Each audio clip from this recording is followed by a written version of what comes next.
نبی کریم علیہ السلام نے دو بندوں کو قابل رشک قرار دیا ہے. دو بندوں، صحیح حدیث میں آتا ہے.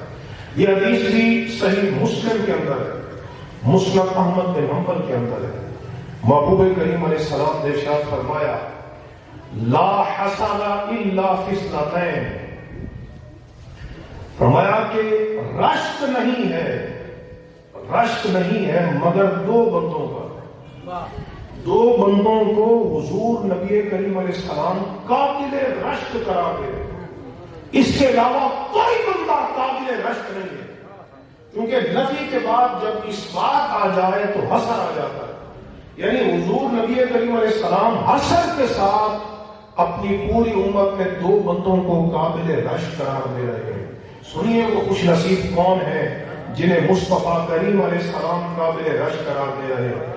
فرمایا ایک بندہ وہ ہے رجل آتاہ اللہ الحکمہ فہو یقضی بہا ویعلمہا. وہ بندہ جس کو اللہ نے علم کی دولت عطا، علم و حکمت کی دولت سے مالا مال کیا.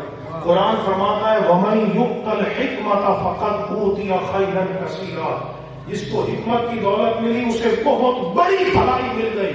اب وہ علم آگے بانٹتا ہے، تقسیم کرتا ہے، لوگوں کو علم کی خیرات دیتا ہے، لوگوں کے سینے علم کے نور سے بلند کرتا ہے.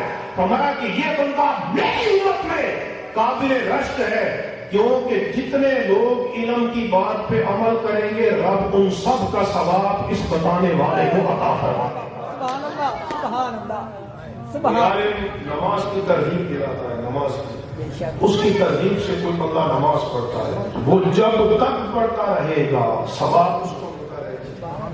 یہ علماء کی شان ہے الدال علی الخیر کفاعل. اس لیے علماء کی شان کو کبھی حقیر نہ جانو. میرے آقا علیہ السلام نے انہیں اپنا وارث قرار دیا. العلماء ورثۃ الانبیاء، حضور کا مشن لوگوں تک پہنچانے والے علماء. میرے آقا نے اس کو قابل رشک قرار دیا. اور دوسرا وہ بندہ فرمایا رجل آتاہ اللہ مالا فسلطہ علی ہلاکتہ فی الحق. فرمایا وہ بندہ جس کو اللہ نے مال دیا ہے، وسعت عطا کی ہے، اور وہ اس سے عیاشی نہیں کرتا، وہ فحاشی نہیں کرتا، وہ جناب اسراف نہیں کرتا، وہ تبذیر نہیں کرتا، بلکہ وہ کیا کرتا ہے، وہ اللہ کے راستے میں خرچ کرتا رہتا ہے.